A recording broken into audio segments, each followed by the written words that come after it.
Hello, this is Imperial Collection. I'm a little bit of everything. Amateur Gamer. In this episode, we'll be discussing what we think will happen in the finale and our thoughts on the last episode. For more Alien Earth content, check out playlists that we've made. Links will be in the description of all videos. So, Imperial, take it away. Well, it's been another good episode. I've enjoyed it. I wasn't expecting to see how characters that we were expecting to see change differently in some ways. As with Curly, you don't see her much in this episode, but you think she's going to be the one to prove herself and go down a dark path to become Boy Cavier's favourite golden girl. But you've seen she's actually getting emotional. She feels like she's being burdened with this weight, and she still believes that Neverland could be a good place and to help people. So she believes in that dream of helping others, and how she opens up to Dame Sylvia saying mum to her, showing that she's grown to see her as a mother to her. So it's interesting to see that, and how we saw Wendy going down this darker path and seeing what her actions have caused by simply releasing Xenomorph. She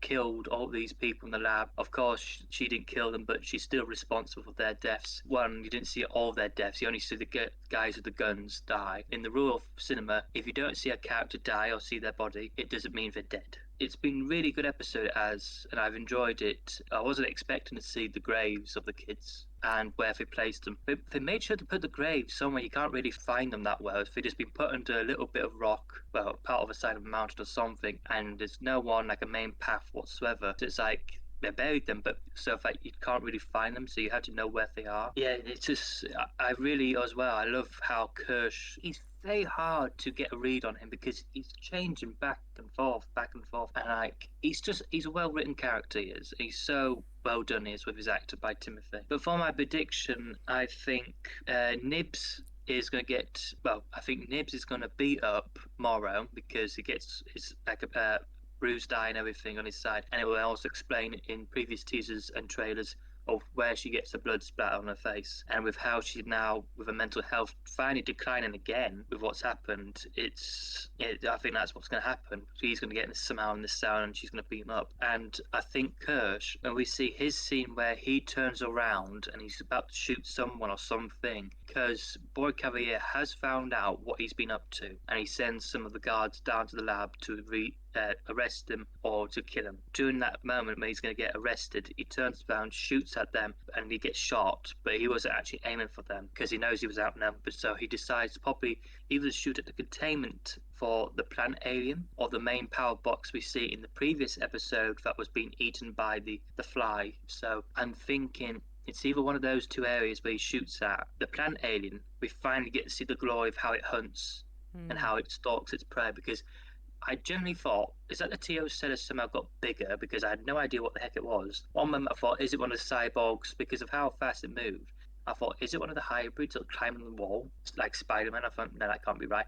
And then, like I said, I thought, was it Teocetus? Somehow, has it got bigger? But no, it's the plant alien, and we finally know who it's going to actually be who gets eaten by the plant. It's actually Hermit's friend who we see in that scene. He's the one who's going to get eaten by it. So I think that's the end for that character. I'm just...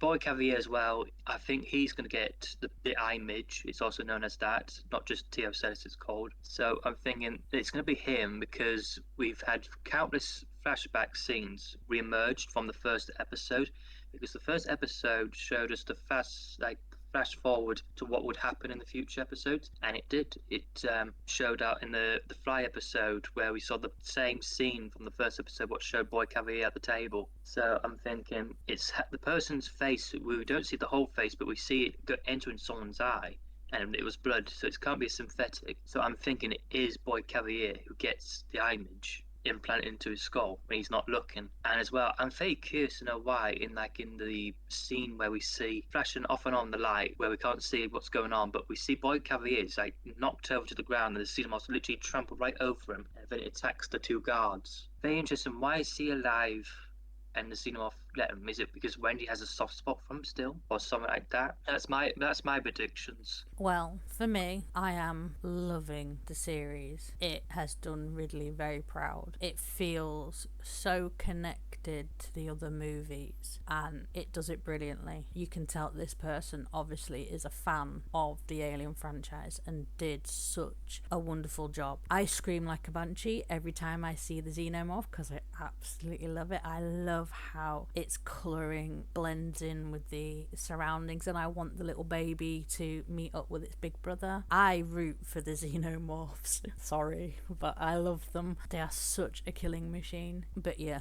this season, I cannot wait for the next one. It is so good. My predictions, though, for after watching the teaser trailer, when Morrow's talking, he's either going to be talking to Wendy, because like he's saying, you're more than human, because they are. They've just got a human consciousness, but they are this machine. And to have all that power is something quite phenomenal. Or is he talking to Boy Cavalier once, as I lovingly call him, Eyeball Paul, gets into him? Because as I've said in previous pod talks, I believe that's what Boy Cavalier wants. He wants the alien in him, because it's the power. He can't possess the xenomorph, so next best thing. And now, since seeing that Eyeball Paul can actually communicate, sorry, spoilers, it just shows the intelligence of this little tiny creature and how it can manipulate everybody. But every time you see the xenomorph, like it was in its cage, it permanently looks like it's smiling, like it's got this I'm ready to go type of look. Nibs, I love that she hasn't died, because to see how ferocious she is, she has literally, she's gone dark side completely. She's full-blown Sith now. She's done an Anakin, and I love it, because she was this weak, timid little thing, but she has now just suddenly grown into this. She's a little bit like a xenomorph. She starts off very small, very timid, this tiny little creature that needs looking after, and now she doesn't need nobody. She's one to watch. And yes, I kind of agree, maybe she does kick Morrow's butt a bit, because he deserves it. He manipulates slightly. Arthur's dead because of him. Countless other people are dead. So I think she's gone full-blown badass. Curly, I think, just wants to be loved. I think that's all she wants. I think she wants to be loved by Boy Cavalier, and that's why when she realizes her world's not the same, she goes to her mother figure, because when you're sad as a child, you just want a family member to comfort you and make you feel better. Slightly and Smee are now learning the error of their ways, and good for them, they're grounded. But I do feel that the synths are taking over, and that as you watch that trailer, the humans are cracking. Dame Sylvia's breaking. They're not as strong as they initially appear. They are now showing how weak of a species they are. Food for the xenomorphs and the synths, basically. They've got no control over the asylum anymore, and I do feel that Hermit has now risked losing his sister, because everybody has manipulated her, and the only ones that haven't are the xenomorphs, and I feel that that is who she will side with. She uses them to protect. Yes, she murders people with them, but she let him out to protect her while she was getting her siblings, which are the Lost Boys. When Nibs, her and Hermit were going to be under attack, again, she calls for it. It helps, and she sends it away. She doesn't just let it wreak havoc and do what it normally does. It protects its queen, it protects its mother, and then it goes back to watching. And I love that connection, because if anyone who's seen Alien 4, at the very end of that, when Ripley has to kill her child, you see the connection there between the two. She doesn't want to do it, so maybe is that eventually what Wendy will have to do? Is that like a little bit of foreshadowing? Boy Cavalier, I think he's just going to turn into Eyeball Paul's I can't say the word I want to say, but pet. We'll call him a pet. And the brilliant actor that is Timothy Olyphant, I got goosebumps, just like I did when he made his reveal in Scream 2. He is such a good actor at playing down, so you don't think he's the baddie or the manipulator. You just think he's the boy next door. You think he's nice, and then he does a Uno on you, and here he comes. So yeah, I just can't wait, and I want season 2 to hurry up. So I'll stop rambling. True, how about you? I think it's a very fast-paced episode. It was tense, emotional, building up to a major finale. You felt what you were supposed to feel. Mm-hmm.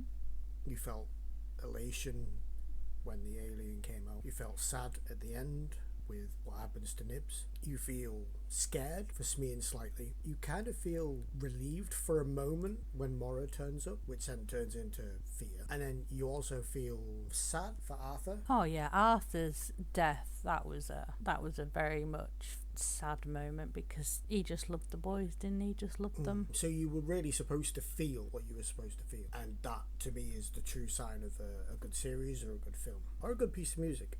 My predictions for the finale, I think that Morrow was talking to someone different, and I don't know why, but my brain just had this thought that he might be talking to either Kirsch or Nibs, because Nibs is coming into this sort of new form with her mind. She knows what she's able to do. It might be scary to some other people, but Morrow might see it as, oh, you're coming into your own. You now know your own strength. I didn't think of it like that. That actually, yeah, is a good idea. I think the Teocellus, I want to say it either goes into Morrow because he's the perfect person to go to. He's half and half. He's still human, but But also, he's like the perfect hostage from Wayland Yutani. So what would be the perfect karma for him to break in to Prodigy to then be turned into a Teocellus? and then become the exhibit. Yeah, I like that. was the previous property of Wayland Yutani. Or it's going to be his security guard. What is it? Imperial? As a minds. Because I think Boy Cavalier doesn't give him enough credit. Maybe he thinks he's stupid. Yeah, a bit like what, the dumb security guard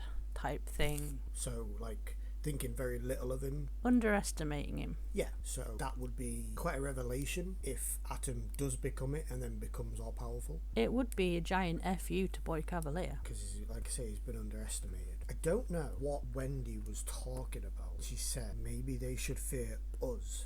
Is she talking about the synthetics, the Lost Boys, or the Xenomorphs? Because she has that relationship with them, so she may be talking about either. She's unique. She has a connection to both. Is that all we have for today, or do we have any more ideas now we've been talking? No, I think that's it. Well, of course, we did our own theory video for what could happen to many of the characters. It's called Alien Earth Character Fate Theory. Yep. So check that out if you want to have some of our ideas and what you might like and dislike about them. Yep, and join in the comments. Give us yes. what you think, what you've liked about the episode, what you've disliked about it. If you've got any theories or predictions that maybe we've not thought about, because anyone who listened to the last episode, we didn't do a very good job of getting it right. This episode really proved us wrong and showed us that there are still tricks up their sleeves. And also comment on how you think we're doing as a podcast. So any feedback will be greatly appreciated. Because we are all new to this. And we're all just winging it. It's just, we all love the Alien franchise. Some of us more than others. Not pointing out someone's lack of knowledge from a previous episode. Hey, I'm the naysayer. If you saw how much editing we have to do because of all the breaks he has to think, keeps us on our toes. So for tonight, it's bye for now. Bye from Imperial Connection. I'm a little bit of everything. Game over. Bye for now.